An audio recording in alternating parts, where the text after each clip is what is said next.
अमेरिकेतला एक पश्चिम पठाराचा भाग होता सर. त्या ठिकाणी एवढी कडाक्याची थंडी पडली की तिथलं तापमान 0°C खालती आलं. अनेक ठिकाणी बर्फ पडला.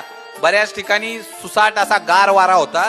त्यावेळी तिथल्या जनावरांनी सर आपण वाचावं यासाठी वाऱ्याच्या दिशेने प्रवास चालू केला. त्या बर्फाकडे तोंड करून बर्फाकडे पाठ करून त्यांनी पुढे जायला सुरुवात केली की आपण इथनं कसं तरी निघून जाऊ. त्यांनी बरेच प्रयत्न केले.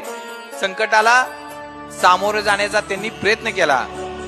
ज्यावेळी ते त्या संकटातनं बाहेर पडले त्यावेळी डॉक्टरनी त्यांना तपासलं ना सर, वेटरनरी डॉक्टरनी, तर त्यातले बरेच जण दगावले होते. परंतु काही जनावर अशी होती की त्यांनी ठरवलं आपण वाऱ्याच्या दिशेने नाही, आपण वाऱ्याला सामोरं जायचं. आपण बर्फाला पाठ नाही तर बर्फाला सामोरे जायचं आणि तोपर्यंत गेले की जोपर्यंत उष्ण हवा चालू होत नाही. मित्रांनो, ज्यांनी तोंड दाखवलं ना संकटाला ती माणसं यशस्वी होतात.